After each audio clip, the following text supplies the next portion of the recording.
le thème de cette vidéo, c'est au nom de l'amour, Philémon. Donc tout premièrement, qui est Philémon? Donc Philémon est un homme riche, un propriétaire, il a des biens, il est riche, il a des terres. Ce Philémon en question a un esclave qui s'appelle Onésime. Mais cet esclave en question va prendre la fuite et va s'enfuir de la maison de Philémon. Il va croiser sur son chemin l'apôtre Paul. Donc dans le contexte de cette histoire, nous avons l'apôtre Paul qui vient défendre Onésime qui est un esclave. Pourquoi je prends cette histoire? Parce que de la même manière que Paul va plaider pour Onésime pour qu'il puisse obtenir sa liberté, c'est de cette même manière que Jésus plaide auprès de Dieu pour nous. Et nous voyons cela dans 1 Jean 2 à partir de son chapitre 1er. Nous voyons que Jésus plaide pour nous. Et le verset nous dit « Et si quelqu'un pêche, nous savons que nous avons un avocat auprès du Père. » Et cet avocat-là, c'est Jésus lui-même. Donc Onésime étant esclave, s'enfuit.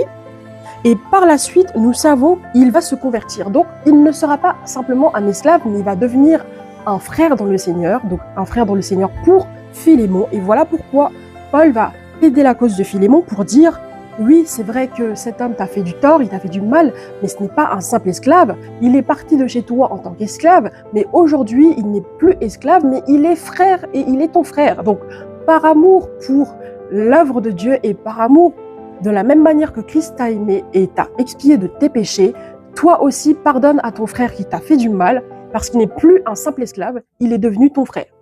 Donc, l'apôtre Paul va vraiment plaider. Et effectivement que Onésime a commis l'erreur de s'enfuir, puisque le Seigneur lui-même, dans sa parole, dans 1 Pierre 2,18, nous demande de respecter nos autorités.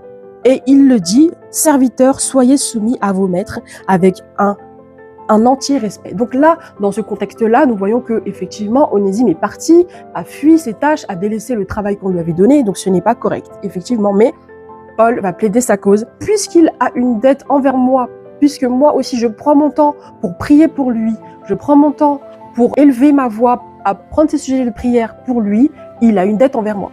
Et bien sûr qu'il en est conscient de cette dette envers moi, donc je sais que si je lui demande de pouvoir vraiment pardonner à Onésime, il le fera puisqu'il m'aime. Nous voyons que Onésime, ancien esclave, a été affranchi.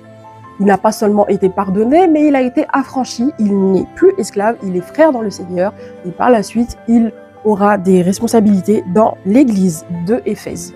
Nous avons un avocat auprès du Père qui plaide pour nous, par amour pour nous, et que lorsque nous sommes face à des situations, il est important d'analyser ces situations, de pouvoir avoir de la tolérance et de savoir surtout pardonner. Nous devons pardonner à ceux qui nous entourent.